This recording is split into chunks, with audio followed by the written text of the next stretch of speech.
Opa, cadê isso aqui?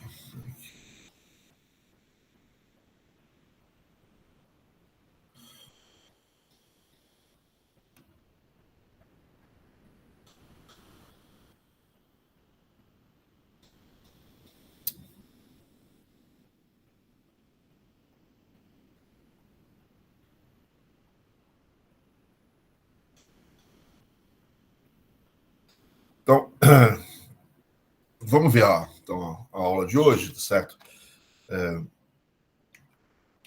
Que é a nossa segunda aula, então, sobre o tema, sobre o milagre econômico, que a gente viu aí na aula passada, certo?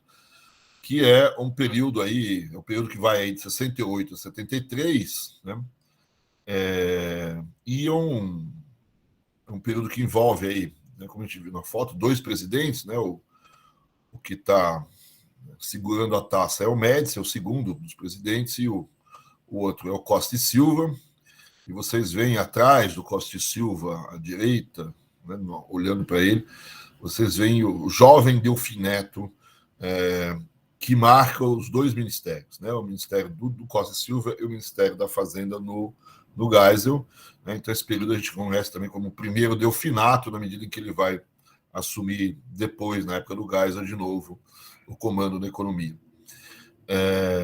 E a gente viu na aula passada, certo, que a gente deu o nome de milagre, certo? Quer dizer, ou se dá o nome de milagre, não só pelas elevadas taxas de crescimento do período, né, são provavelmente as maiores taxas seguidas de crescimento da história econômica do século XX no Brasil, certo? Pode incluir o século XXI com facilidade aí também, né? Na medida que a taxa média desse período é da ordem de 10% ao ano. A única coisa que a gente precisa tomar cuidado aqui é que essa é a taxa média de crescimento do PIB. Né? Vamos lembrar que o capita nesse período não é pequeno, a gente também está no auge do crescimento populacional brasileiro. Né? A gente está com um crescimento populacional da ordem de 3, 3,5, mas mesmo assim, fazendo uma conta de padaria, ainda sobra um crescimento do PIB per capita mais ou menos da ordem de 7% ao ano, que não é baixo, certo? Então, a gente deve estar aí com um crescimento da produtividade aí por volta desses 7, 6,5%, 7% ao ano. Né? Então, é um milagre, porque é um crescimento forte, mas principalmente é um milagre no sentido de que questões como inflação e como problemas de balanço de pagamentos, que costumam exigir um certo freio ao crescimento, né? Normalmente você vai crescendo e surgem problemas de inflação ou problemas no balanço de pagamentos que exigem um crescimento maior, certo? Ou que exige um encerramento desse crescimento maior, certo? Né? Então a inflação começa a subir, você pede para botar o pé no freio. A mesma coisa, problemas de balanço de pagamentos começam a exigir que você ponha o pé no freio para diminuir importações, alguma coisa desse tipo, e não ter problemas de desequilíbrios. Então a gente tem um período longo onde esses problemas aparentemente foram controlados. Né? A inflação, de certa maneira, foi controlada, a gente viu um pouco na aula passada, a gente vai retomar hoje, de que se usou talvez alguns mecanismos para controlar essa inflação um pouco diferentes, vamos dizer assim, se usou muito controle de preços para controlar essa inflação. Então há uma certa dúvida, inclusive na literatura, se a inflação está efetivamente controlada, se a gente não tem de fato um problema inflacionário no final do milagre. E do ponto de vista do problema de balanço de pagamentos, também eles são pequenos. Né? Também há uma discussão sobre até que ponto não houve um crescimento das importações, etc. Só que, de fato, você conseguiu encaixar esse crescimento das importações com um crescimento também de exportações e a entrada de recursos externos, um certo endividamento externo do país nesse momento. Né?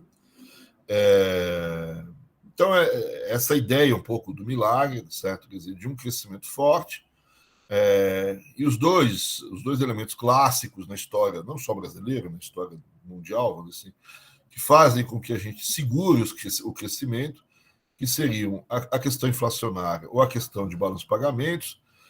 Normalmente tem mais uma questão associada a esse problema de taxas de crescimento, que muitas vezes é a questão do déficit da dívida pública, certo? Também pode estar crescendo e você exige um certo freio. Né? Ou questões como é frequente no Brasil, mas que não frequente assim no resto do mundo, questões, por exemplo, como questões hidráulicas, vamos dizer assim, ou questões, né? O Fernando Henrique teve que parar o crescimento econômico também por um problema elétrico ligados a crescimento da demanda com problemas de oferta. Nesse sentido, então, existem outros elementos aí que podem inibir o crescimento, mas macroeconomicamente os mais clássicos são justamente esses: inflação e balanço de pagamentos, e de alguma maneira o governo conseguiu controlar e manter uma taxa de crescimento aí por 7, 8 anos, 6, 7 anos, e bastante alto. Né? Então, daí um pouco a palavra milagre também desse período. Né? A gente viu também na aula passada, certo, os elementos a puxar o milagre. Né? Quais são os principais setores que dão a dinâmica econômica? A gente viu que os setores que dão a dinâmica a esse período, certo, são os mesmos setores que, no fundo, deram a dinâmica durante o plano de metas do Juscelino Kubitschek. Né? São setores de bens de consumo duráveis, né? Toda a parte aí de eletrodomésticos, automóveis, enfim, é o chamado American Way of Life no Brasil sendo implementado. A construção civil, né, também é um outro setor importante na dinâmica do milagre. A construção civil, tanto no sentido de uma construção civil mais pesada, com algumas obras públicas importantes no setor de energia, no setor de transportes, né? Aí vocês têm a foto do último momento do término, vamos dizer assim, do fechamento da ponte Rio-Niterói, no Rio de Janeiro. Né? Então, a ponte Rio-Niterói, Transamazônica, no setor de transportes, são, enfim, obras públicas importantes, mas uma outra parte da construção civil também importante é a construção civil no sentido de habitação, e aqui também é um boom de habitação, o pessoal chama de habitações populares. Talvez hoje os Singapuras, os Minha Casa Minha Vida, etc., sejam mais populares do que o crescimento das casas residenciais dentro do chamado sistema BNH, né, o do SFH, do Sistema Financeiro da Habitação, como elementos importantes durante esse período. Então, é um crescimento da construção civil para habitacional, mas uma habitação nem tão popular assim, certo? Vamos dizer, colocar uma habitação mais para as classes médias do que para as classes menos abastadas. Então, esses são os setores mais importantes do milagre, e você poderia juntar a eles o setor de bens de capital. Né? O milagre, apesar de ter contado com uma grande vantagem, no sentido de que o início do milagre, os primeiros anos de crescimento, eles contaram com uma certa capacidade ociosa no Brasil, em especial do setor de bens de capital, né? Ou seja, eu pude crescer sem necessariamente fazer grandes investimentos num primeiro momento. Eu uso uma capacidade produtiva pré-instalada, mas depois do segundo ano, certo, de milagre, vamos dizer assim, de crescimento, esses investimentos já se fazem fortemente necessários, e o que a gente assiste também é um crescimento contínuo da formação bruta de capital durante o milagre. E esse crescimento da formação bruta de capital tem uma implicação, inclusive na própria área de construção, certo? Mas de maneira forte na área de formação, na área de bens de capital. Né? Então, esses investimentos todos significam máquinas, equipamentos, além da construção, e uma boa parte dessas máquinas e equipamentos são produzidas, passaram a ser produzidas internamente, e uma outra parte, obviamente, que são as importações. Né? E muitas vezes é justamente o crescimento dessas importações para viabilizar os investimentos que acabam impondo um freio ao crescimento econômico. Né? E esse freio ao crescimento econômico vem, algum problema no balanço de pagamentos, as importações crescendo em demasia, a gente passa a ter um buraco muito grande na balança comercial, um buraco no balanço de pagamento, a gente não consegue pagar, vamos dizer assim, essas importações, e eu preciso freá-las, tá certo, para poder ajustar a economia. E o Milagre conseguiu estender esse crescimento e o crescimento dessas importações por um bom tempo. Também porque o que você tem de novidade no Milagre é o crescimento das exportações de uma maneira um pouco mais sustentável. A gente viu na aula passada um crescimento das exportações com uma certa diferença em relação às exportações anteriores, antes dos anos 60, onde as exportações estavam sempre muito concentradas em produtos, em um ou dois produtos agrícolas, certo? Quer dizer, então, o que eu tenho a partir desse momento é um início de uma diversificação das exportações brasileiras, inclusive uma diversificação das exportações agrícolas brasileiras, né, com a entrada de novos produtos agropecuários, certo? Principalmente soja e laranja aqui, né, mas também uma desconcentração, uma diversificação da pauta de exportações, com a inclusão de uma série de produtos, vamos chamar assim, de manufaturados, alguns de manufaturados mais simples, né, outros com algum grau de complexidade, né? Os mais simples aí vão colocar a área de bens de consumo não duráveis, tecidos, sapatos, etc. E nos mais complexos, bens de consumo duráveis, principalmente exportações de automóveis, etc. Algumas dessas exportações, principalmente as mais complexas, e as de bens de consumo duráveis e não duráveis, de uma maneira geral, elas têm muito a ver também com uma certa diversificação dos países com os quais o Brasil faz comércio, né? Então, os produtos agrícolas continuam seguindo em direção aos países desenvolvidos clássicos, Estados Unidos e Europa, né?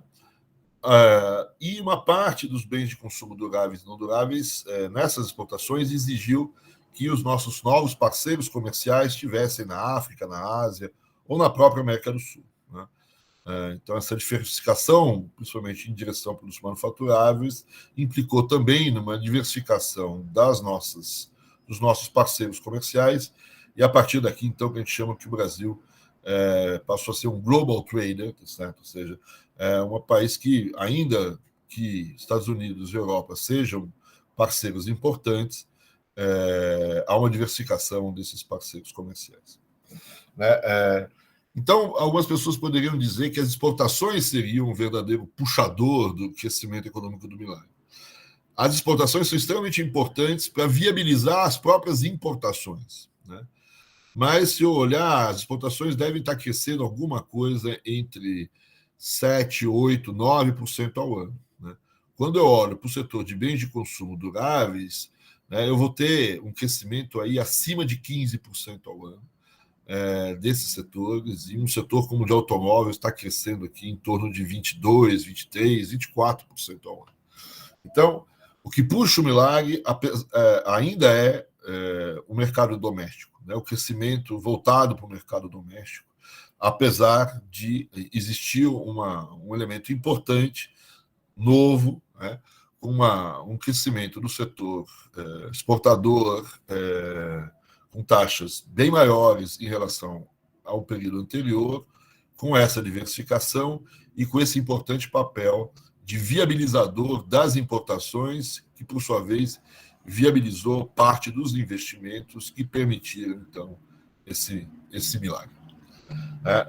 Então, o que puxa o milagre são um pouco esses setores, né? Bens de consumo durável e construção, e esses setores vêm muito a partir de investimentos, aí o setor de bens de capital, desculpa, né, que vem a partir dos investimentos, o pessoal da construção também de investimentos públicos, né, na construção mais pesada, e na construção habitacional, vem de novos mecanismos de financiamento, né, que é o sistema financeiro da habitação, que permitiu a aquisição dessas casas pela classe média brasileira, e a questão do financiamento também é importante, também está por trás do crescimento das vendas de bens de consumo duráveis, né? Você vai ter os famosos carnezinhos para comprar geladeira, para comprar televisão, para comprar automóveis também, né? Um financiamento para o automóvel, onde existe também a figura do consórcio, que começou a crescer bastante nesse período. Então, tem aí alguma coisa a ver com muitas das reformas que foram feitas no período anterior. Né? Então, essas reformas que foram feitas no período anterior, elas permitiram, de certa forma, que essas novas estratégias de financiamento fossem postas em funcionamento. Né? E aqui a gente está já na pergunta final da aula passada, que era um pouco, né, sem grandes pretensões, certo? Mas o que explica o milagre, certo? Quer dizer, qual a explicação do milagre, certo? Então eu tenho um conjunto de várias explicações possíveis para o milagre. De um lado, essa facilidade para o crescimento, principalmente no seu início, dado pela capacidade ociosa que pré-existia na economia brasileira, em especial na indústria, mas que essa, obviamente, vai sendo ocupada ao longo do tempo, e eu vou precisar aumentar a capacidade produtiva e eu conseguir, então, ao longo do tempo, fazer os investimentos necessários a essa ampliação da capacidade produtiva. Mesmo com esses investimentos, e mesmo com a ampliação da capacidade produtiva, no final do milagre, eu estou com a capacidade produtiva completamente esgotada, vamos dizer assim. Né? Então, para muita gente, isso talvez não explique o milagre, mas isso facilita muito o início, principalmente, dessas taxas de crescimento. Né? Um outro possível e grande explicação para o milagre é o cenário externo. Né? Como a gente disse, as exportações são fundamentais para esse período, e também foi fundamental para esse período a possibilidade de captação de recursos ou de poupança no exterior. E a economia mundial, nesse momento, ela está particularmente favorável a esses dois aspectos, na medida que a economia mundial está crescendo, certo? Cresce menos do que o Brasil, mas cresce bem, e esse crescimento viabiliza as nossas exportações, é o que eu chamei a atenção em relação às nossas exportações. E eu também tenho ali um mercado financeiro bastante líquido, vamos dizer assim. É fácil de captar dinheiro, na verdade, o pessoal está com dinheiro sobrando no mercado financeiro internacional, principalmente depois da criação do chamado euromercado. Esse euromercado, então, ele tem uma liquidez bastante razoável, né? E taxas de juros no mercado internacional bastante razoáveis também, o que viabilizou a captação desses recursos na forma de empréstimos, né?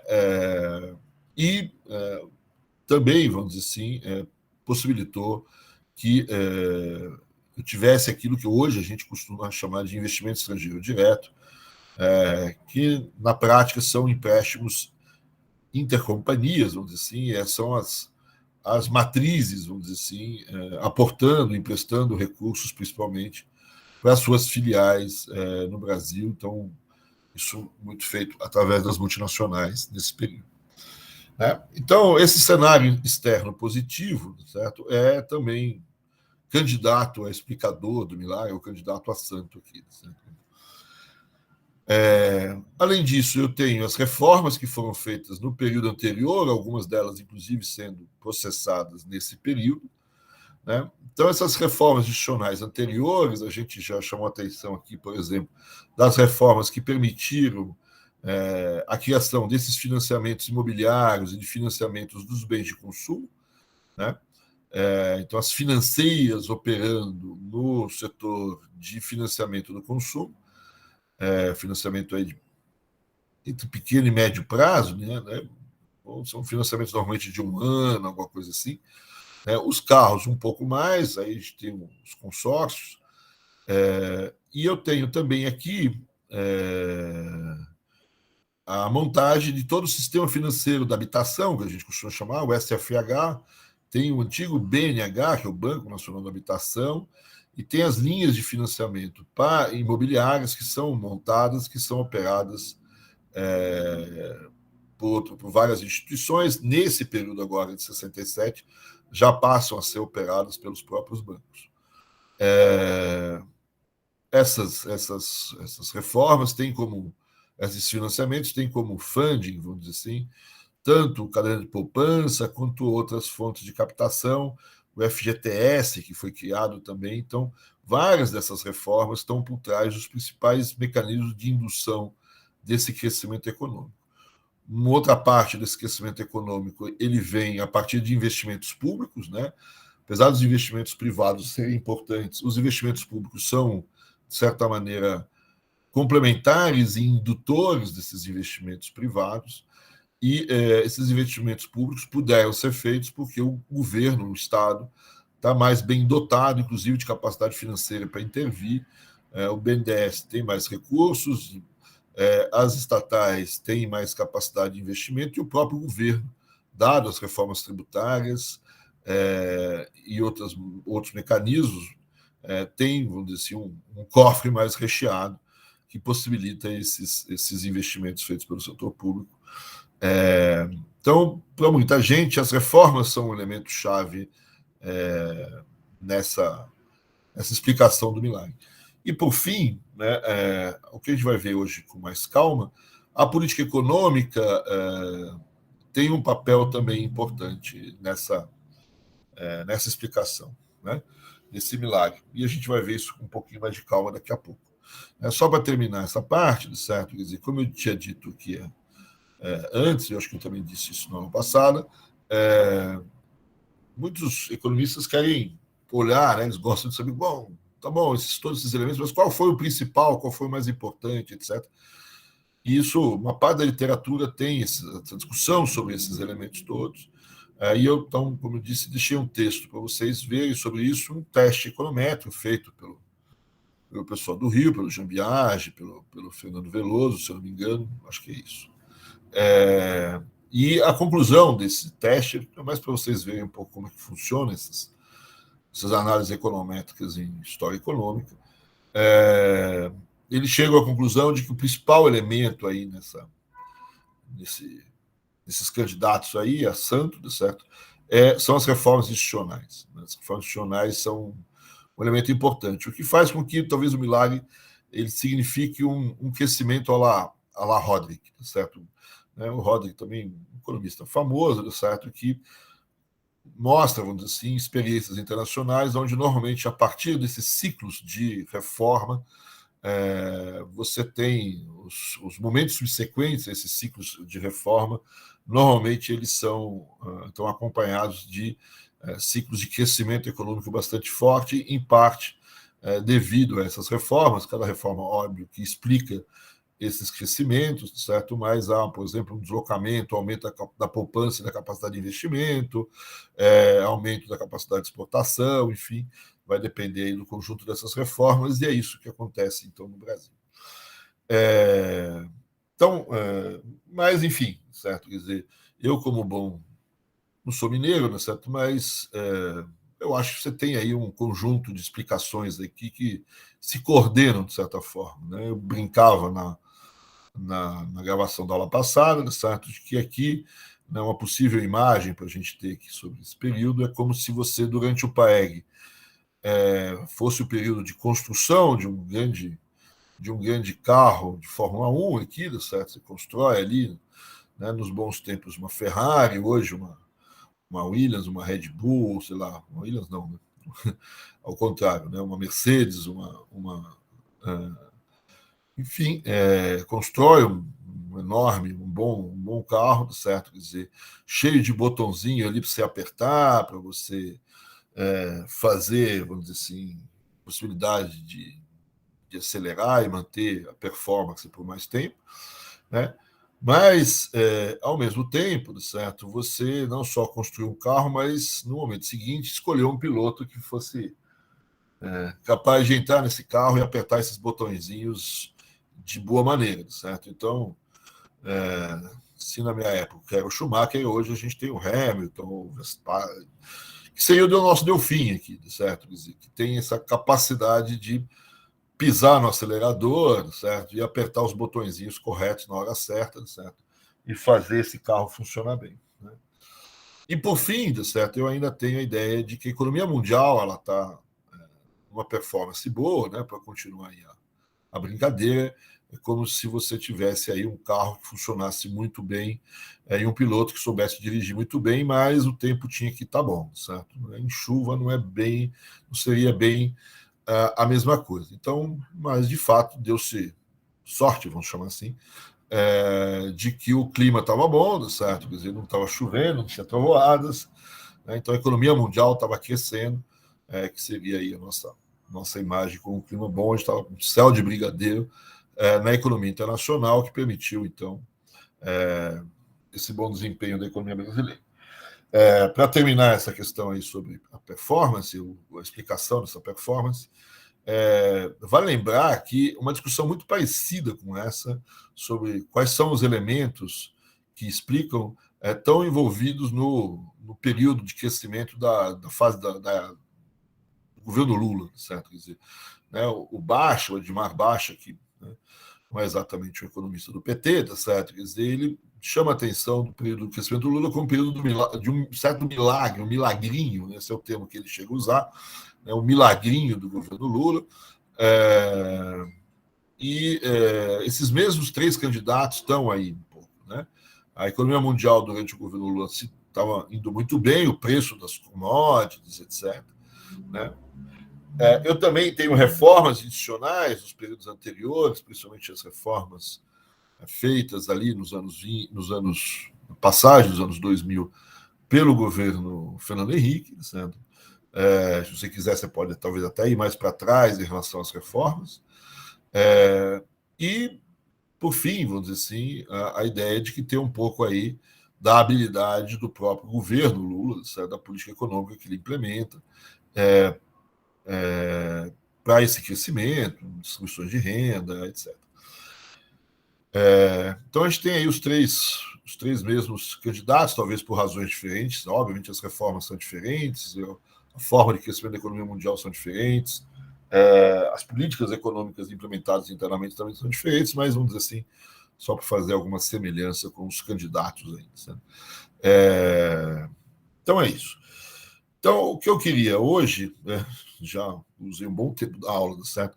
Mas trabalhar um pouquinho essa parte final, vamos dizer assim, essas questões de mudanças econômicas que o Delfim implementou nesse período, né? E essas mudanças vêm muito, certo, a partir do PED, né? O PED é o Plano Estratégico de Desenvolvimento que ele definiu, né? A gente viu também na aula passada que esse período todo tem dois planos principais, né? O PED e o primeiro PND, que são planos, na verdade, não são muito conhecidos, o PED é até mais conhecido. Ele está disponível para vocês lerem, se vocês quiserem, né? Mas o que tem o PED, vamos dizer assim, né? O PED, primeiro, quando você lê, tem uma certa surpresa, porque ele é muito agressivo para um plano, né, do governo, com o governo anterior, certo? Vamos lembrar que o governo anterior é um governo militar ainda, certo? Quer dizer, então, até parece estranho essa agressividade, essa crítica ao governo anterior, né? E a crítica que ele faz, certo? É uma certa insatisfação que o Delfim, né, que é o Delfim e Hélio Beltrão, que são autores do PED, tem com o governo anterior, no sentido de que o governo anterior ele deu muita ênfase à estabilização e se preocupou pouco em retomar o crescimento econômico, que, segundo o próprio PED, certo, era a forma de legitimar o governo, de forma, no fundo, de legitimar o golpe, né? Era a retomada do crescimento econômico, né? É óbvio que os autores do período anterior vão dizer que se você não tivesse tido uma diminuição do processo inflacionário, esse crescimento no período posterior não seria possível, né? Vamos lembrar sempre que há uma diminuição do crescimento, no período anterior, né, mas não chega a ser negativo, etc., né? Em 66, o crescimento é até que bem razoável, certo? Mas em 67 há uma queda em função de uma política monetária apertada, né? E em 67, ainda bem que a agricultura foi bem, né? Porque a indústria foi bastante mal nesse ano.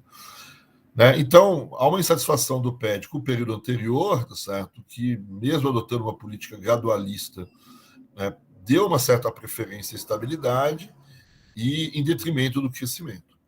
E esse crescimento, segundo o PED, era fundamental para legitimar o próprio golpe militar e a permanência dos militares no poder. Né? Então, o PED, a primeira coisa que ele faz é inverter essa ordem. Então, a preocupação principal agora do governo deixa de ser conter a inflação e passa a ser em primeira ordem do desenvolvimento. Né? Então, a estratégia principal do PED é acelerar o desenvolvimento e fazer essa diversificação setorial, essa diversificação das fontes de dinamismo, como eu chamei a atenção nas aulas anteriores. Né? Então, vamos continuar crescendo, a gente vai ver, nos setores industrial, doméstico, mas vamos diversificar um pouco. Vamos colocar a agricultura nesse pacote, né? E vamos colocar as exportações nesse pacote. Né? E em relação à inflação, né, mantém-se, obviamente, a ideia de gradualismo, certo? Ou seja, vamos continuar combatendo o processo inflacionário, mas tomando cuidado para esse combate não pôr em xeque o crescimento econômico. Então, esse é o primeiro aspecto do gradualismo.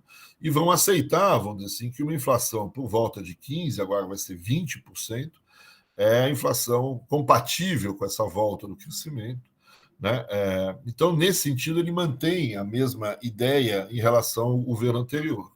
É um combate gradual em relação à inflação, a gente não está mirando uma inflação zero, a gente não está mirando uma inflação baixa, a gente está mirando uma inflação que permita a retomada do crescimento. A gente sabe que essa inflação que permite essa retomada do crescimento não é uma inflação zerada, é uma inflação provavelmente de 2 dígitos, e eu preciso conviver com ela, que é o segundo elemento do gradualismo. Então, nesse período, também existe a manutenção dos mecanismos de correção monetária. Na verdade, mais do que a manutenção dos mecanismos de correção monetária, tem a expansão desses mecanismos, se fazem muito nesse momento. Né? Agora, existe uma diferença importante em relação ao conceito de inflação do PED em relação ao PAEG. Né? Quando a gente olhava o PAEG, a gente dizia que o componente de demanda era importante. Né? Existia um certo lado da demanda que você precisaria conter. Né? Tinha uma política fiscal expansionista, tinha uma política monetária expansionista, até os salários eram vistos pelo lado da demanda do PAEG. E o que o Delfim no PED fala é que não existe mais esse componente de demanda. A economia está crescendo muito pouco, existe capacidade ociosa. Né? Se existe algum componente de demanda, esse componente já foi enfrentado, já foi resolvido. Né? Então, isso já aconteceu, certo? A gente já combateu esse problema de demanda, né? E o que resta agora, certo? Até porque existe capacidade ociosa na economia brasileira, não é inflação de demanda, né? É inflação de custos, que é o que ele vai chamar atenção. Né?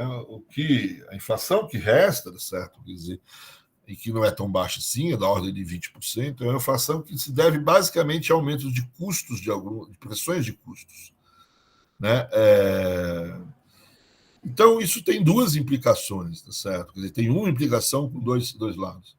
Né? A implicação é que eu altero a política econômica que eu tenho que usar para combater esse processo inflacionário. Né?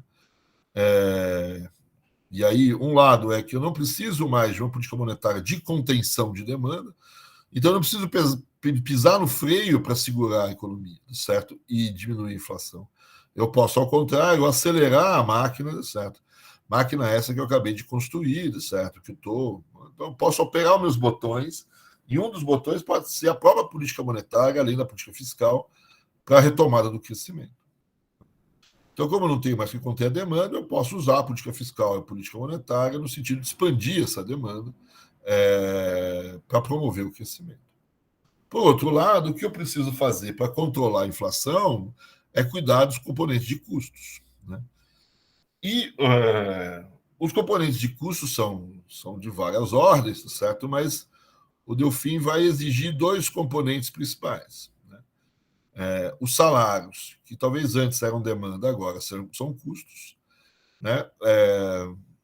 E eu vou voltar a isso. Né? E a questão dos juros. E aqui tem um lado um pouco. Pode parecer estranho por parte do Delfim, certo? Quer dizer, né?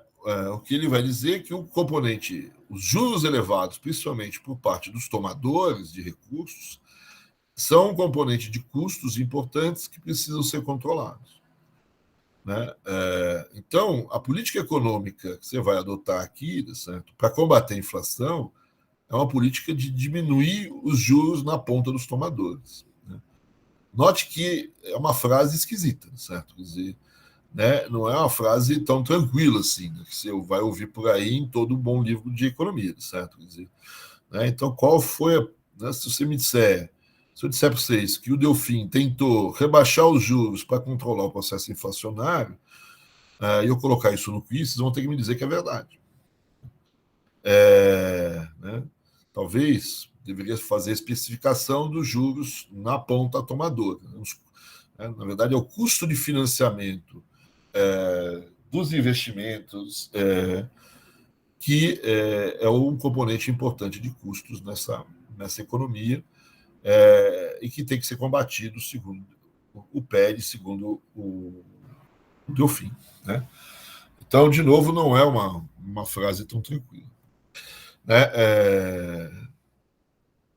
Uma outra questão ainda em relação a custos, né, é que na aula passada, certo?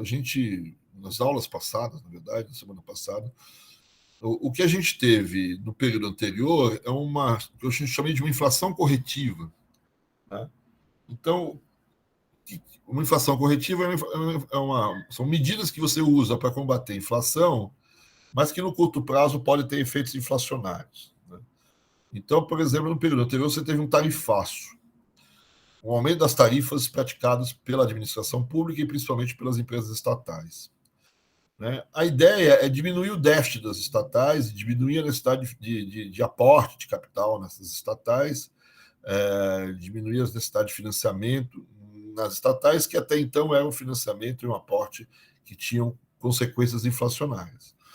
Agora, então, para isso, eu aumentei os preços. Né? Então, eu aumentei os preços. No curto prazo, isso acelera a inflação, no lugar de rebaixá-la, mas no longo prazo, já que eu não tenho mais esse problema de déficit nas estatais, necessidade de financiamento, de emissão, para cobrir o rombo das estatais, eu teria um processo resolvido. Né? O que o Delfim vai fazer é acabar com esse processo, certo? Principalmente a parte de inflação corretiva. Né? Então, a gente encerra também a parte de aumento de tarifas, né? Que também é vista aí como uma questão de custos. Né? De certa maneira, isso também já estava previsto no governo anterior. Né? E, por fim, ele vai adotar uma política de controle de preços. Né?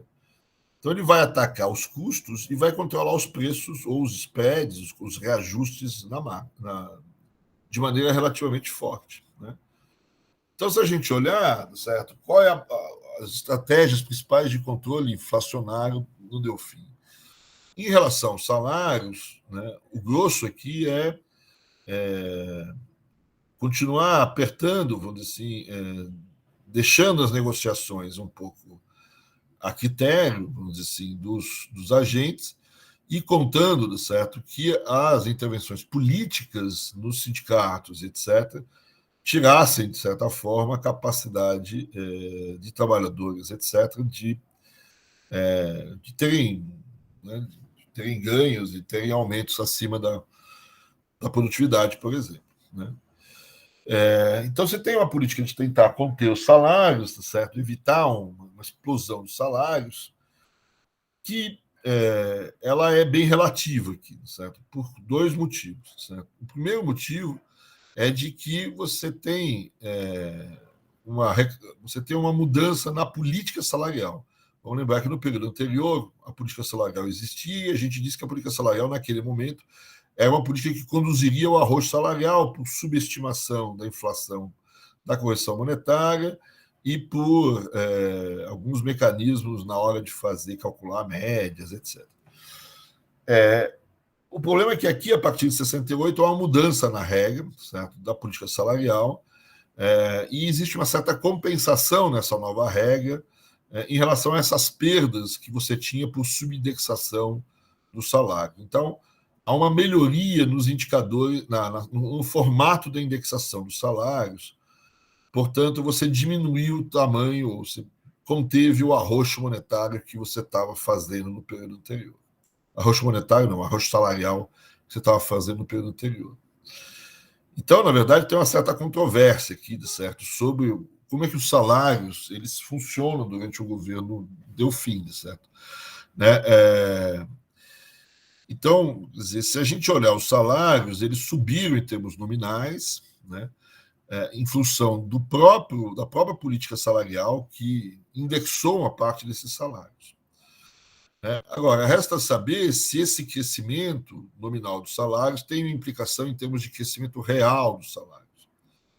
Né? Aí é um problema no índice de preço, como é que você faz a comparação quando você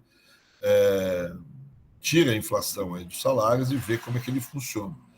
Então, a depender do índice de preço que você usa, você pode ver o salário mínimo com um baixo crescimento ou com não crescimento, enfim.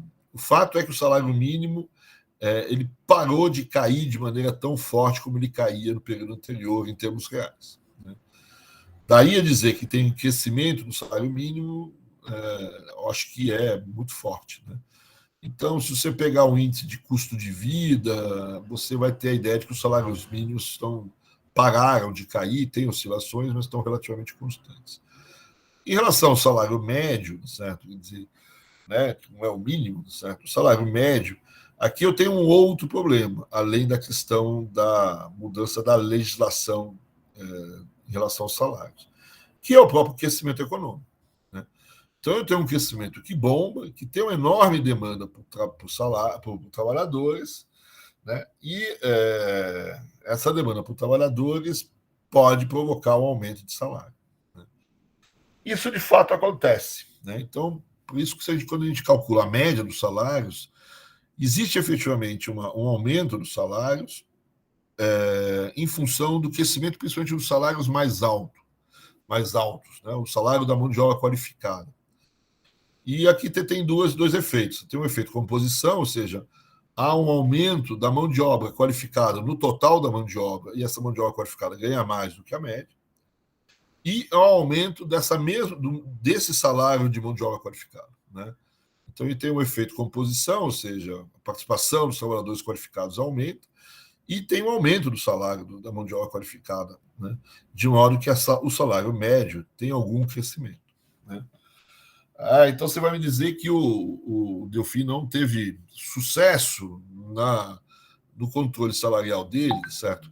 Para muita gente, sim, teve certo sucesso, certo? Quer dizer, porque no fundo você conseguiu fazer os salários crescerem não para toda a população, para uma parcela pequena da população, que é a parcela mais qualificada da mão de obra, em detrimento da parcela menos qualificada, onde os salários não crescem, em termos reais. Né?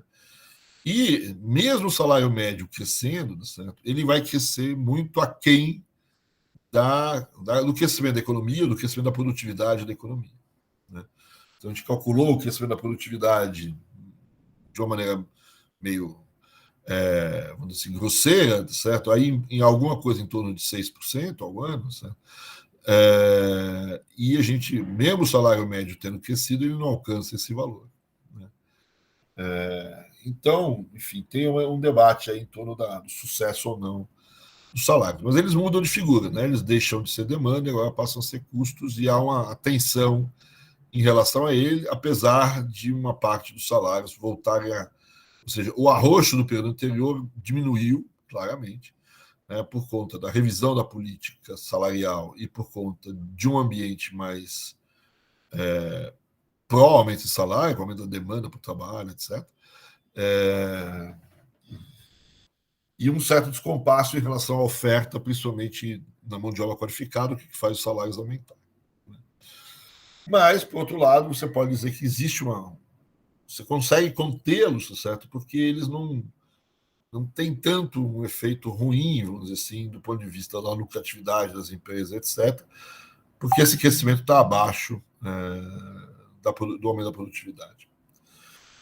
Em relação aos juros, a coisa é mais controversa, né? A gente já chamou a atenção de que, né, não é tão frequente você ouvir, apesar de existir, certo? Essa ideia de que baixar as taxas de juros é importante para segurar a inflação. Né? Não é uma frase corriqueira. Né? E ela vem por conta desse mecanismo de custos, né? A ideia de que os custos de financiamento têm impacto nos preços,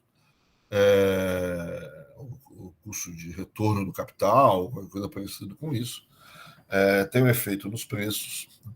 E o problema todo aqui é que no Brasil as taxas de juros elas começaram a virar positivas em termos reais por conta da correção monetária, da correção cambial, etc., dos títulos, né, fazem com que, então, de certa forma, os salários eles tendem, os salários, desculpa, os juros tendem a se tornar positivos em termos reais, né?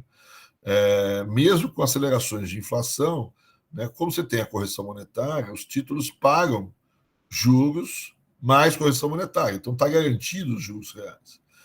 E esses juros reais não são pequenos. Então, os juros no Brasil se tornaram reais e não são tão baixos assim. Quer dizer, né, a captação, vamos dizer assim, você capta na poupança com 0,5% ao mês, né, que te dá, sem muita conta, 6,5% ao ano. É uma taxa de 6,5% ao ano, não é. Essa é do poupador. Certo? Se você for colocar o spread aí em cima, certo? Quer dizer, né, a taxa para o consumidor, para o tomador de empréstimos, ela aumenta muito. Então, a ação do Delfim é principalmente diminuir os juros dos tomadores, talvez a gente possa entender por tentar diminuir os spreads aí na política monetária, dos juros. E para isso você tem uma série de coisas, e algumas coisas meio esquisitas, certo? Quer dizer, então aqui uma certa heterodoxia na condução da política monetária. Né? Uma primeira coisa, não é uma heterodoxia, mas é uma reversão em relação ao período anterior. A gente viu que durante o PAEG, né, se estrutura um sistema financeiro muito baseado na segmentação. Né? Nessa segmentação, significa que você tem, vamos dizer assim, várias instituições financeiras, cada um operando em um determinado tipo de mercado. Isso, para o Delfim, assim como para a maior parte das pessoas, essa segmentação é extremamente interessante e importante para você evitar uma possível quebradeira global do sistema quando uma parte do sistema tem sofre um certo problema. Né? Esse tipo de segmentação, como eu disse, vem de longa data, certo? Vem do período. É uma ideia que existe no mundo, certo? E vem desde os anos 30, certo? Esse processo de segmentação, de separar banco comercial de banco de investimento, de fazer essas separações, vem das regras que foram estabelecidas já no New Deal, nos anos 30. Quem fez o curso de História Geral 2 comigo, a gente conversou sobre isso. Né? E, como eu disse, ela é interessante do ponto de vista de risco do sistema. Né? Tem uma imagem muito interessante sobre essa questão do risco, que pode parecer meio bobinha, certo? Mas acho que ela significa bem. Eu não sei se vocês chegaram a ver um documentário, né, um filme sobre a crise de 2008, acho que chama Inside Job, né, acho que Trabalho Intenso, a tradução no Brasil, alguma coisa assim. O que a gente tem nesse filme, certo? É uma imagem, né? O que houve nos Estados Unidos nos anos 90, 80, né? E 90, certo? É o que a gente chama de desregulamentação, que é exatamente o que o Delfim está tentando fazer aqui. Então, ele está desregulamentando aquilo que foi feito nos Estados Unidos lá na década de 30, certo? Quer dizer, que é a diminuição dessa segmentação. Né? E aí a imagem que o autor do documentário, né, o Moore, ele usa é o seguinte: ele imagina o casco de um navio, o casco não, o fundo de um navio, né? E você, no fundo do navio, você faz uma série de compartimentos no fundo do navio. Compartimentos estanques, uns em relação aos outros. Tem lá as portas para você passar de um compartimento para o outro no fundo do navio, mas elas se fecham, vamos dizer assim, e você consegue isolar completamente cada um dos compartimentos. E aí a hipótese é que se o navio bate aí num iceberg, certo? Quer dizer, ou se tem algum ataque aí de bate tem uma bomba, alguma coisa assim, certo? E esse navio, vamos dizer assim, o casco desse navio fura, vamos dizer assim, ou tem algum vazamento nesse casco desse navio, você vai ter o vazamento, né? O navio vai encher de água, mas só vai encher de água aquele compartimento onde o casco do navio foi vazado. O navio vai dar uma derrapada, vai dar uma tremida, vai dar uma coisa, mas não vai afundar, certo? Porque os outros compartimentos, em tese, estão intactos, né? Então eu furo o navio enche de água, mas só aquele compartimento, o navio pode começar a andar um pouco de lado, certo? Faltando, ou começar a ficar um pouco penso, vamos dizer assim, mas ele dificilmente afunda, né? Essa é a ideia, vamos dizer assim, da segmentação. Se você tiver um problema, vamos dizer assim, no segmento das financeiras, ou das APS, ou de alguns bancos comerciais, a crise ela fica, vamos dizer assim, concentrada nesse segmento, né? Então, essa é a ideia da regulação por segmentação, né, por segmentação de mercado, seria essa a vantagem, essa diminuição de um risco sistêmico no sistema financeiro. E é isso que foi adotado no Brasil. Só que isso tem uma contraparte, certo? Que é um custo elevado, certo? Dessa segmentação, ou, na verdade, um impedimento, um empecilho em você ter os ganhos de escala, ou os ganhos de escopo, talvez seja melhor a palavra, certo? E os ganhos de sinergia que você tem quando o mesmo operador, vamos dizer assim, pode operar em vários mercados financeiros. E são esses ganhos, vamos dizer assim, essas diminuições de custos, esses ganhos que o Delfin está atrás quando ele reverte essa ideia de segmentação e permite a conglomeração do sistema. Então, o que o Delfin vai permitir? Por exemplo, até então era proibido. Se você tem um banco, vamos dizer assim, um banco comercial, você pode operar como um banco comercial. Você pode captar depósitos à vista e fazer ali desconto de duplicata, fazer empréstimos de curto prazo, como um banco comercial pode fazer. Mas, por exemplo, não pode operar na área de caderneta de poupança. Ele está proibido de operar caderneta de poupança. Estava proibido de operar caderneta de poupança. Ele não pode ter, ao mesmo tempo, ser uma financeira, ou ter um braço que seja uma financeira que financia crédito ao consumidor. Eu teria que ter outros agentes para fazer, por exemplo, crédito imobiliário, crédito ao consumidor, eu tenho outras empresas. E essas empresas, inclusive, não poderiam nem ser do mesmo dono, certo? E muito menos operar na mesma plataforma, na mesma agência, né? Então, se eu estou andando ali na cidade, eu quero ir no meu banco comercial, eu vou ali na 9 de julho, número X, certo? Mas se eu se eu quisesse, vamos dizer assim, fazer o empréstimo imobiliário, eu teria que sair dali e ir numa outra instituição financeira que fica ali na Independência, certo? Quer dizer, e essa é um outro lugar, uma outra plataforma, inclusive um outro banco e um outro dono, certo? Quer dizer, o que o Delfin permitiu foi um processo de conglomeração, né? Que você fosse, vamos dizer, numa agência, né? Numa agência, sei lá, do Bradesco, lá na 9 de julho, certo? Que você fosse lá, né? E fizesse todas essas operações, primeiro na mesma plataforma, né? E segundo, certo? Que você poderia, vamos dizer assim, ter... O Bradesco Comercial continuava só podendo operar com taxas de juros e... com depósito à vista e empréstimos de curto prazo, né? E eu teria que ter uma outra instituição que operasse com, sei lá, com leasing ou enfim, empréstimos de mais longo prazo, por exemplo.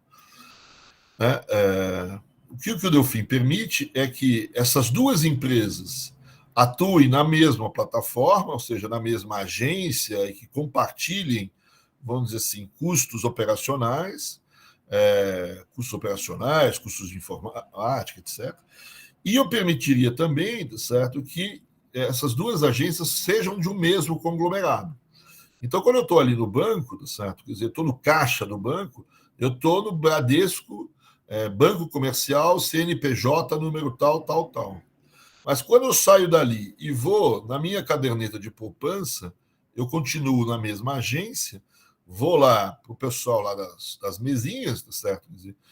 E ali eu já saí do Banco Comercial Bradesco, mas eu continuo no Bradesco, só que agora é Bradesco, Associação de Poupança e Empréstimo, com outro CNPJ, todas essas duas empresas sobre o mesmo conglomerado, que é o Bradesco, etc. Sei lá como é que é o nome do Bradesco, a principal, etc. Né? Então, é o início de um processo de conglomeração que vai dar, mais para frente, no final, já nos anos 80, no chamado banco múltiplo, certo? Quer dizer, que o mesmo CNPJ opera em várias. Né?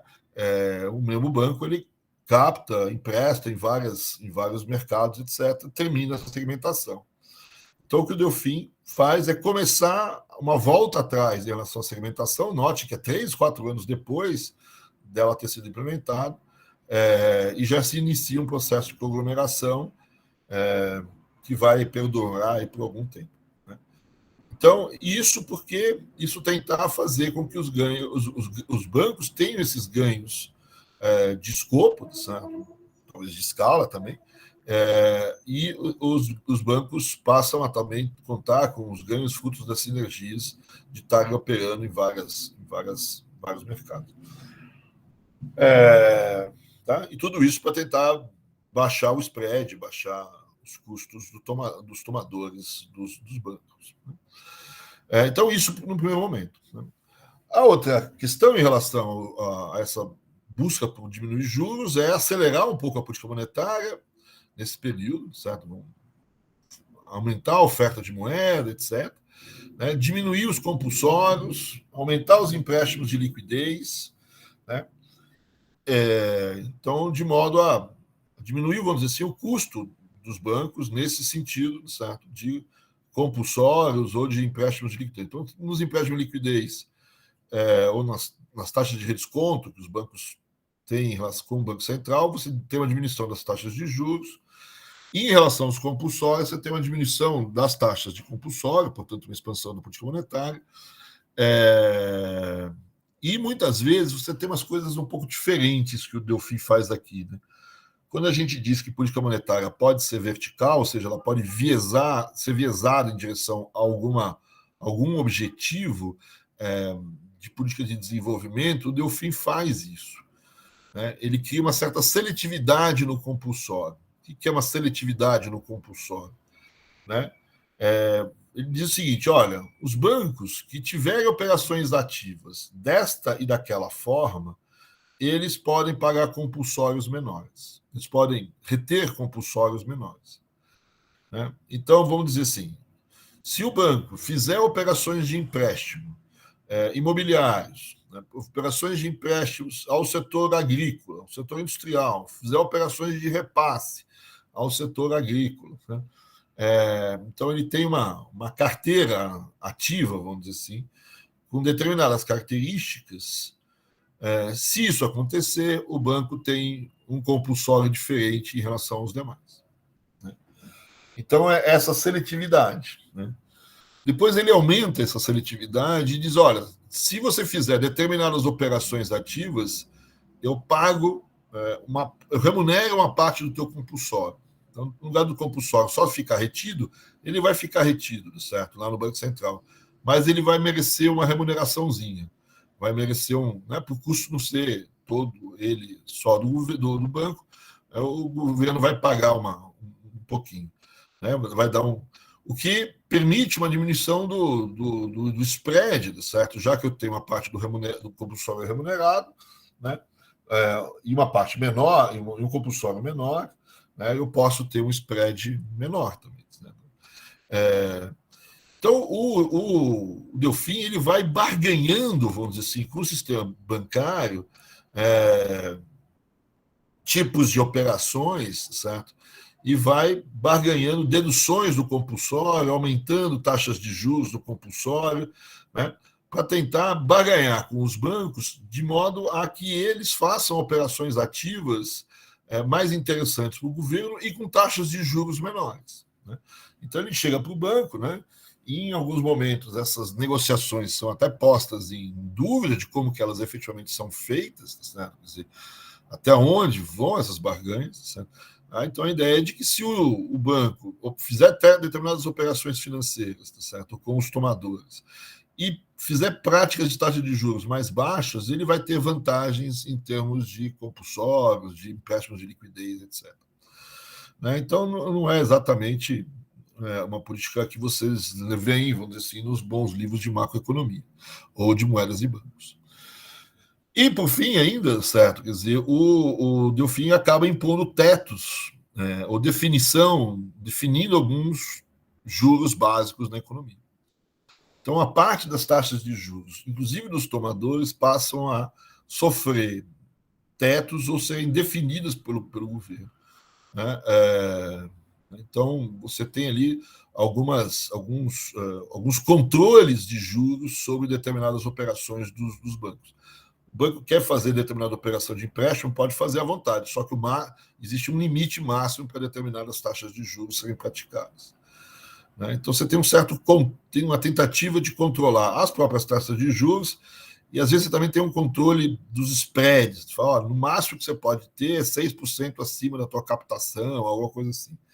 Né? Então, vai muito forte, vamos dizer assim, essa tentativa de controle por parte do Delfim sobre os juros praticados pelo sistema bancário, além desse processo de barganha. Né? Um exemplo grande desses juros nominais fixos são os empréstimos imobiliários, que têm tradições que se mantêm até hoje com limites impostos pelo governo. Né? E, por fim, ainda do ponto de vista do controle de inflação, né, a política de controle de preços. Né? Então, começa de maneira simples, com um negócio chamado CONEP, né, que eu não sei exatamente o que quer dizer, e depois isso vai ser transformado no CIP. Né? O CIP é o Conselho Interministerial de Preços, é um conselho de ministros, né, de vários ministérios, que tem o objetivo de olhar os preços, de examinar o comportamento dos preços e, em certos momentos, estabelecer certos controles. Né? Isso vai começar em 68, o CONEP é transformado em CIP, isso começa a ser feito. O CIP começa a soltar algumas tabelas de preço. No início são tabelas mais no sentido de remédios, algumas coisas desse tipo. Né? E depois esses preços vão, o número de preços vai se expandindo e vai parar em bens de consumo. Né? Bens de consumo duráveis e não duráveis, você começa a ter preços tabelados no mercado. Né?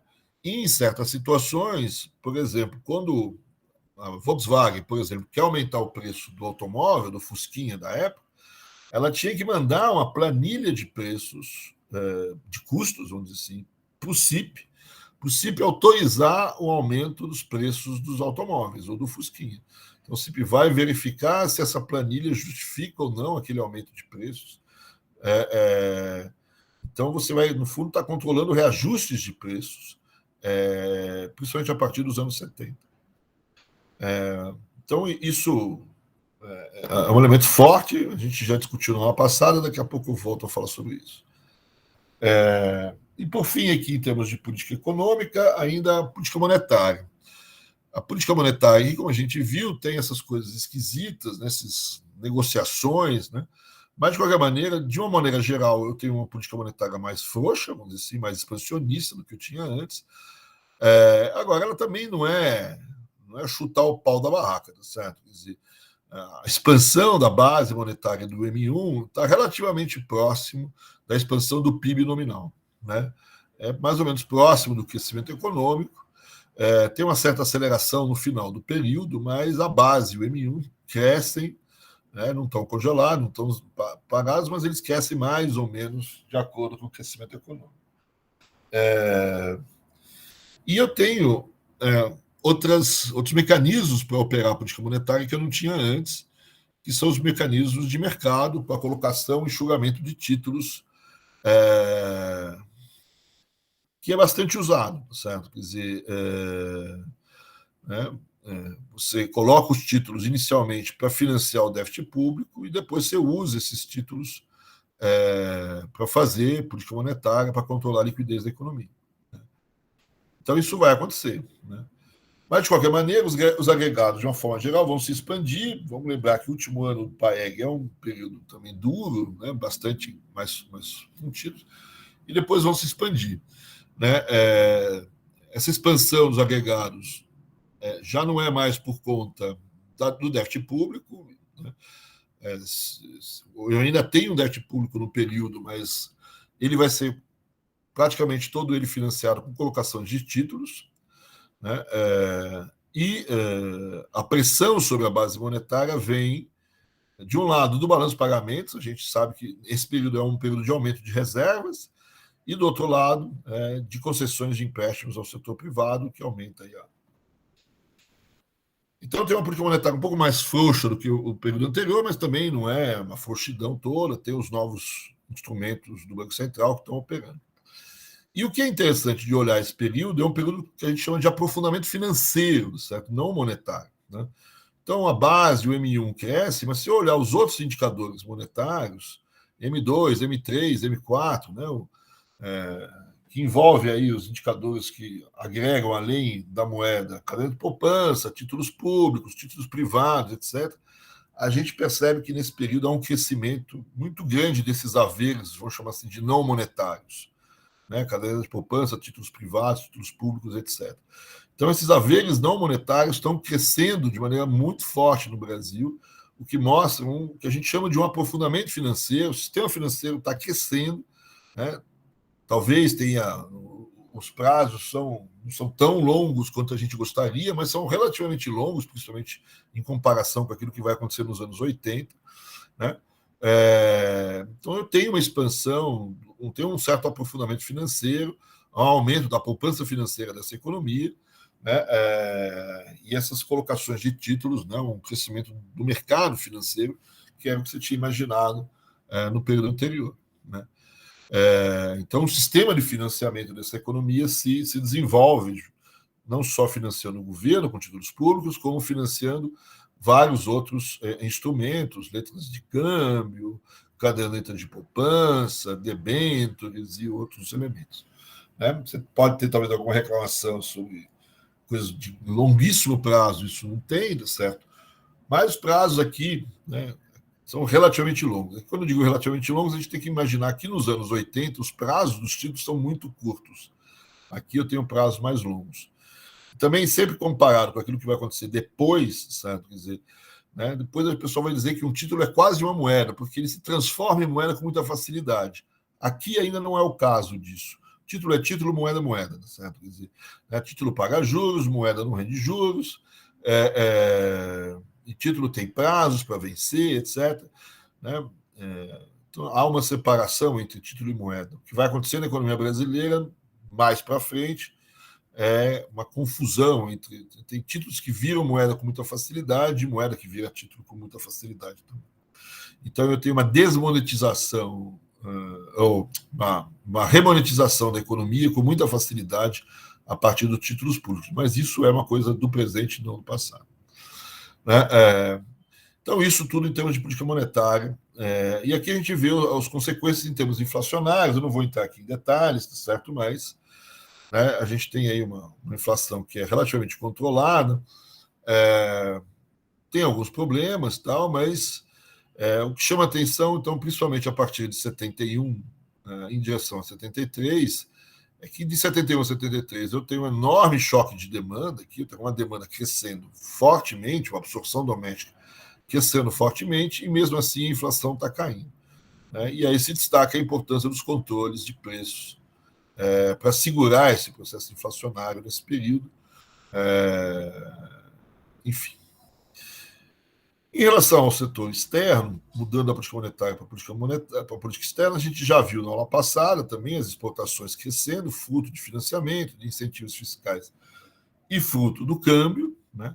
Há uma indexação do câmbio, então um sistema de mini desvalorizações cambiais, que é o que a gente chama de crowding peg, né? Um sistema de câmbio fixo, mas que vai se mexendo aos poucos, né? Se mexendo, o governo sempre fixando essa taxa de câmbio em patamares diferentes, né? Para tentar manter o câmbio em termos reais relativamente constante. E do lado que a gente talvez não tenha conversado muito é o lado do endividamento, né? Há uma forte onda de endividamento nesse período, não é um endividamento público, é um endividamento em grande parte privado, há um endividamento público, mas em grande parte é um endividamento privado.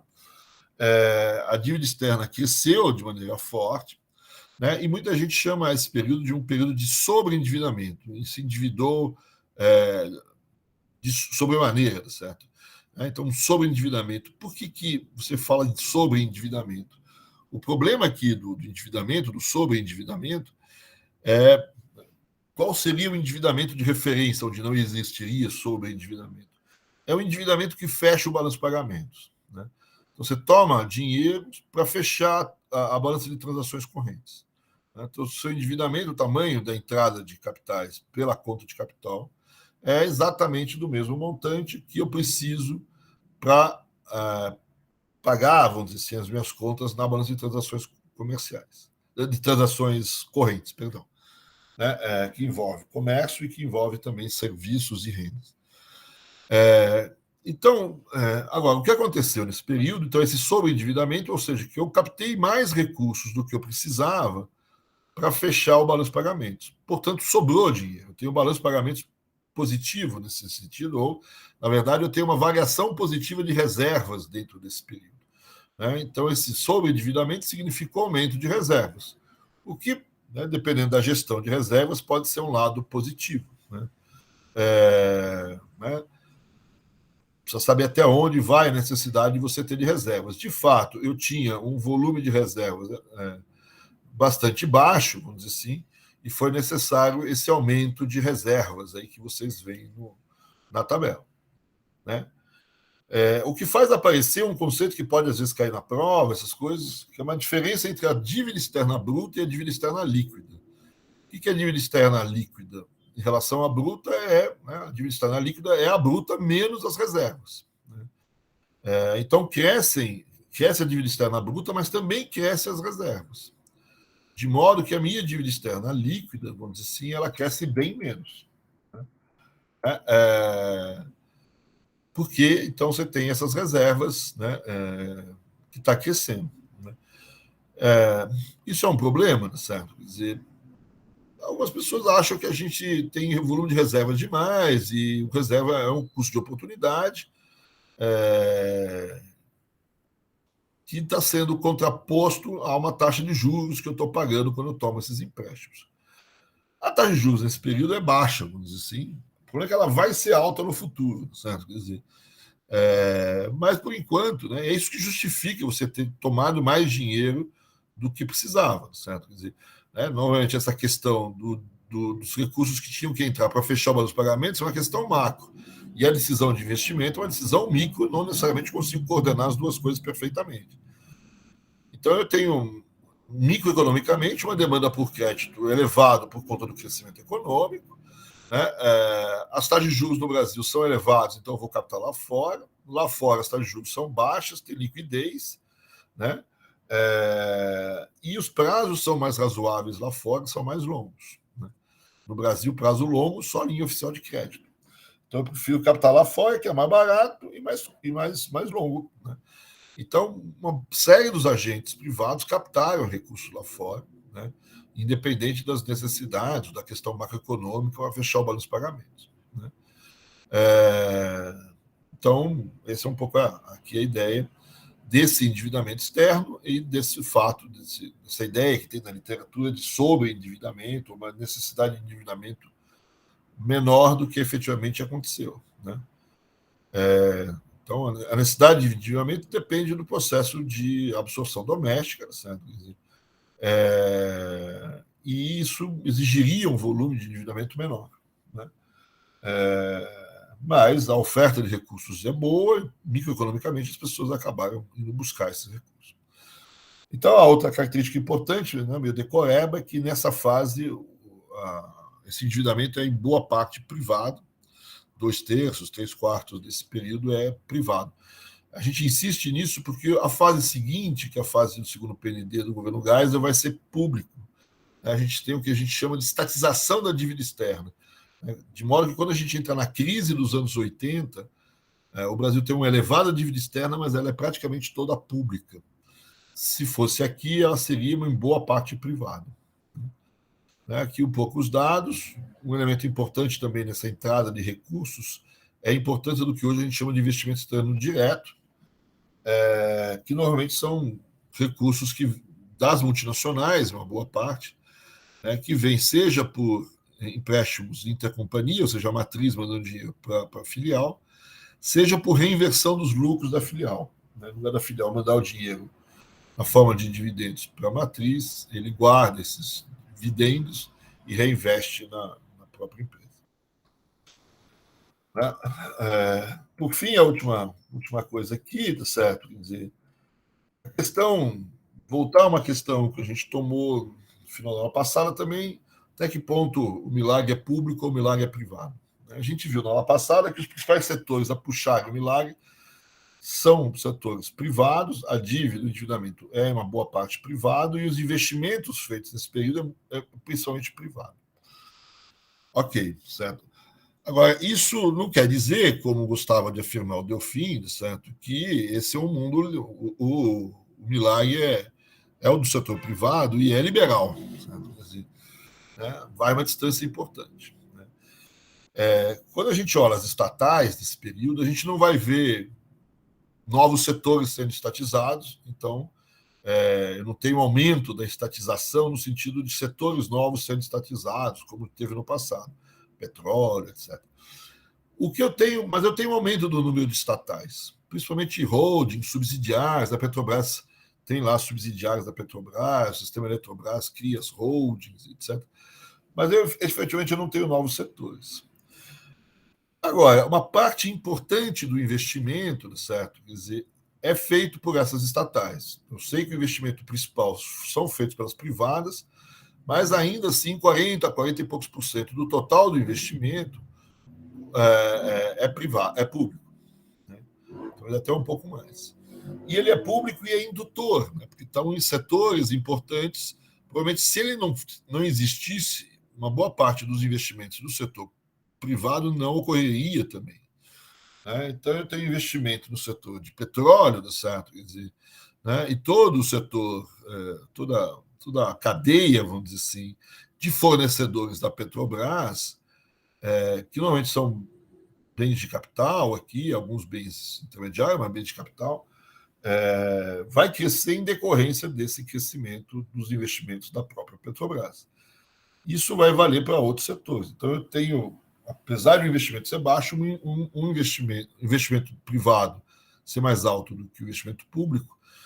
Existe uma complementariedade, existe uma certa indução do investimento público em relação ao investimento privado. Só para chamar a atenção, de onde vêm esses investimentos feitos pelo setor público, né? Você tem tanto financiamento do BNDE, acessível, como você tem financiamento ao exterior, e você ainda tem aqui muito autofinanciamento, ou seja, reinversão dos lucros das empresas estatais. Vamos lembrar das tarifas que foram colocadas no período anterior, os preços praticados por ela não sobem muito nesse período, mas eles são bons preços, né? Que permitem lucratividade e, portanto, reinversão de lucros. Nesse período, que não aumenta as tarifas, mas mantém as tarifas em termos reais relativamente constantes. Né? E tem outras formas meio esquisitas de autofinanciamento aqui. Certo? Tem umas formas que só no Brasil mesmo acontece. Né? Uma que era típica aqui é o crescimento do setor de telecomunicações. A gente sempre reclamou que o preço da linha de telefone no Brasil era muito caro. Né? E, de fato, você comprava uma linha, vendia uma linha por $5.000, certo? Quer dizer, uma linha de telefone. Hoje você nem paga, né? Mal paga R$40, sei lá quanto você paga por uma linha de telefone. Né? Nem isso, né? Com celulares, etc. Então você pagava caro, você declarava a linha de telefone no imposto de renda como bens e patrimônios. E existia um mercado secundário de linhas de telefone, até porque a oferta era baixa. Então, uma das razões dessa linha ser cara era a oferta baixa. Pode ser. Mas o grande problema aqui é que quando você comprava a linha do telefone, quando as pessoas compravam a linha do telefone, principalmente quando comprava diretamente das concessionárias de telefonia, as estaduais, algumas privadas, como aqui em Ribeirão, né, você não comprava só a linha, certo? Quer dizer, você comprava, na verdade, ações da empresa. Então, você comprou um telefone da Telesp na época, certo? Você chegava, ou da Telemig, certo? Você chegava lá, comprava o telefone, pagava lá não sei quantos R$ 1.000, uma fortuna, né? Mas, na verdade, o que você ganhava era a linha telefônica no dia seguinte, sei lá, algum tempo depois estava lá na sua casa, mas, ao mesmo tempo, vinha um papelzinho dizendo que você detinha um volume X de ações da Telemig ou da Telesp, etc. Então, na verdade, você estava investindo na Telesp. Você não estava comprando a linha, você estava fazendo um investimento na Telesp, na verdade, você estava se tornando acionista da Telesp. Né? E é engraçado que muita gente esqueceu disso. Tanto é que quando teve o processo de privatização, muita gente foi procurar as gavetas das mesas dos avós e dos bisavós, etc., para ver se não tinha uma açãozinha da Telesp esquecida, porque elas se valorizaram na hora da privatização e da venda dessas coisas. Existia um monte de gente no centro de São Paulo, imagino que aqui em Ribeirão também, com plaquinha andando na Praça 15, certo? Normalmente essas plaquinhas estavam escrito compro ouro, compro não sei o quê, vendo isso, vendo aquilo, né? Mas estava lá, compro ação da Telesp, ou da Telebrás, ou da CTBC, ou da CETERP. Certo? Eu olhava assim e falei, como assim, né? Esse capitalismo de massas aqui no Brasil, né, com até a população comprando e vendendo ações no meio da praça. Né? Na verdade, né, antes da privatização, você tinha essas ações no bolso. Então, só para a gente dizer, as estatais tiveram um papel importante nesse crescimento, fazendo esses investimentos públicos que induziram alguns investimentos privados. De outra parte, uma parte desses investimentos privados também recebeu incentivo do governo. Existe um CDI, né, o Conselho de Desenvolvimento Industrial no Brasil, que é comandado pelo Ministério da Fazenda, que coordena, junto com os outros órgãos, esses incentivos fiscais, creditícios aos investimentos privados. Né? Então, eu tenho investimentos privados importantes concedidos pelo BNDES, pelo Banco do Brasil, pela Caixa Econômica. Né? O BNDES tem uma linha de ação importante, que é o FINAME. Né? Inclusive, esse FINAME ele pode ser captado no BNDES e repassado para as empresas públicas, para as empresas privadas, por meio dos bancos. Né? Então, os bancos, muitas vezes, eles emprestam para uma empresa privada, mas, na verdade, ele faz um repasse do BNDES. O banco capta no BNDES e repassa para o seu cliente. Então, a gente vê aqui que uma parte desses investimentos são financiadas e são incentivadas publicamente.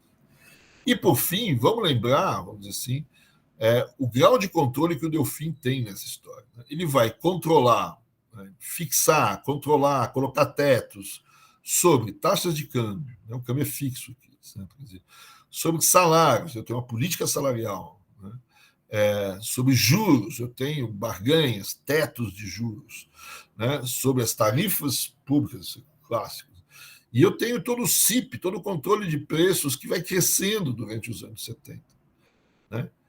Então, dizer que o milagre é um momento liberal da economia brasileira, certo? Quer dizer, eu preciso forçar a barra na minha ideia de liberalismo, se imaginar todo esse controle que eu tenho sobre os principais preços dessa economia, estão todos eles controlados pelo Delfim. Né? Câmbio, salário, juros, preços públicos, aí é óbvio, certo? E vários outros preços privados, certo? Quer dizer, e não são poucos, como eu disse, se controla até o preço do Fusca, né? De um carro popular, certo?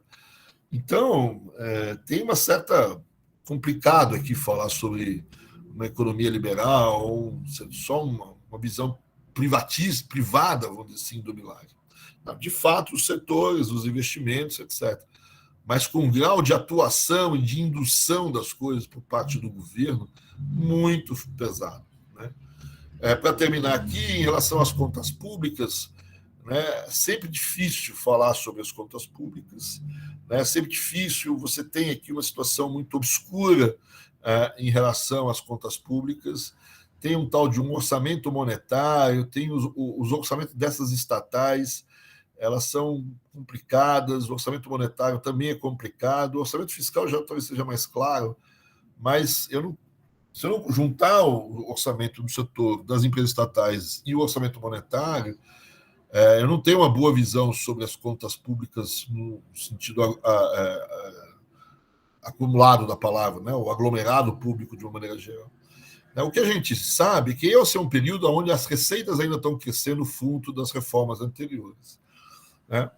Então, a gente tem a ideia, certo, de que eu não tenho uma piora grande, vamos dizer assim, das contas públicas nesse período. Mas fica um pouco essa indefinição em torno do orçamento monetário e qual é o custo dessas operações que o Banco Central está fazendo, de juros, de impor em certas operações que os bancos públicos e o próprio Banco Central faz, trabalhar com spreads negativos, esses custos que tem de você remunerar o compulsório, qual é o custo no final dessa nova dívida, né, que o governo tem, está crescendo. Nos anos 70 eu lanço um outro título, que são as LTNs, né, além das ORTNs, etc. Então, a gente aceita normalmente que as contas públicas estão sob controle, certo? Quer dizer, se eu tenho é um déficit pequeno, né, e ele, em geral, financiado pela colocação de títulos. Mas tem uma série de dúvidas, e principalmente em torno do funcionamento do orçamento monetário, que é uma coisa meio uma jabuticaba aí no meio do caminho, certo? E o próprio orçamento monetário tem algum obscurantismo em torno do seu funcionamento. Então, a política fiscal aqui, ela existe, ela é forte, ela é de concessão de incentivos fiscais, mas mesmo assim eu estou num período, vamos dizer assim, de crescimento da receita, porque eu acabei de implementar uma reforma tributária, né? Então, normalmente as receitas estão subindo, apesar desse sistema tributário vir recheado de incentivos fiscais a serem dados, e o Delfim, se tem uma coisa que ele sabe fazer, é apertar esses botões, né? Esses botões de incentivos fiscais, creditícios, e fazer essa economia operar, fazer essa economia crescer, certo? Então, isso aqui, para a gente terminar aqui, certo? Em relação às políticas econômicas durante o milagre. Na próxima aula, certo? Que é o que eu vou deixar gravada para vocês, certo? Eu queria falar sobre a modernização agrícola no Brasil, né? Ou seja, dar uma atenção especial à questão da agricultura nesse período, que vai merecer uma política específica por parte do Delfim, que vai ser importante para a transformação da agricultura brasileira. Então eu deixo essa aula gravada na semana que vem, e na outra semana a gente termina com a questão do milagre, falando sobre problemas de distribuição de renda, etc., durante o milagre. Ok? Então, isso. Eu fico à disposição de vocês para responder algum tipo de pergunta. De novo, eu me estendi no prazo novamente. Mas estou à disposição de vocês sobre perguntas, etc. Alguma questão?